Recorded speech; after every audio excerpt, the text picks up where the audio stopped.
And he was communicating in the days and weeks before he was arrested with people saying that he was going to go and do something big, kill many, many people, and he had this flight booked to Pakistan.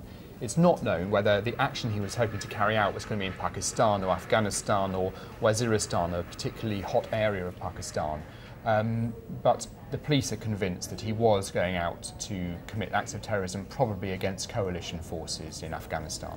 And convinced they're now releasing pictures of what was actually in his luggage, for example, haven't they? That's right. A number of pictures have just been released by the police, one of which is the mugshot that was taken in October 2006 on the day that he was arrested, still in the forensic suit there of the day he was arrested. He was arrested as he waited to board the aircraft at Heathrow, aircraft to Islamabad. They've also released a picture of him with an assault rifle which was found on his computer at home.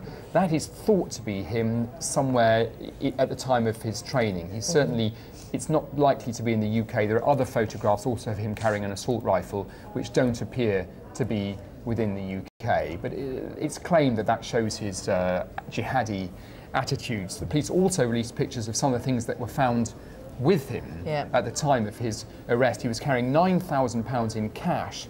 These two batons, which are clearly potentially quite unpleasant weapons. Also a night sight, quite a technical bit of equipment, used a lot obviously by the military, but also by people fighting against the military, allows you to see in the dark, could have been possibly of assistance during a terrorist activity. And also very interesting, the police have released an email exchange that he had with Samina Malik, a woman that was convicted just before Christmas of involvement in terrorism. And what she worked at WH Smith's at Heathrow Airport, airside, on the other side of security. And in this email exchange, he is asking her, what is security like? He says, "Sis, I hope you get this email before anyone else does. What's the situation like at work?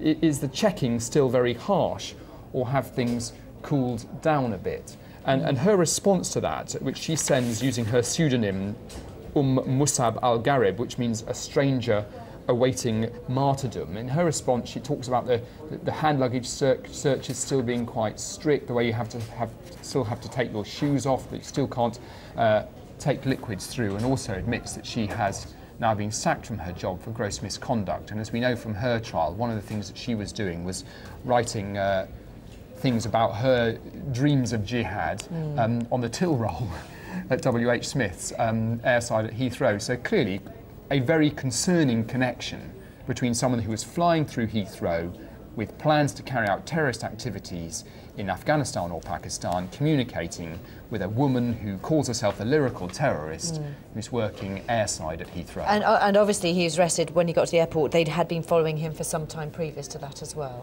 They had. It's not clear to us how they picked up on him. It's probably through the email traffic, and it's a bit of a black art, this business of monitoring emails, and the police don't like to talk much about it. Some of it is done by other jurisdictions, and it's all quite difficult. But they picked him up. And talking to police officers involved in the case, it's apparent that they deliberately allowed him to go all the way through, right to the moment when he was about to board the plane, so that they could say in evidence, yes, this is what he had. He was definitely planning to go to Islamabad. Interestingly, he went through this process. He should have appeared before a jury yesterday to stand trial. And at the last minute, he said, well, actually, if I plead guilty, what sentence am I going to get? And an indication was given this morning what that sentence might be. And once he'd heard that, he chose, rather than go through the jury trial, he chose to plead guilty and got his 4.5-year sentence. The first time ever, as Ben said in the introduction, that anyone's been convicted of this Section 5 of the Terrorism Act 2006, preparing acts of terrorism.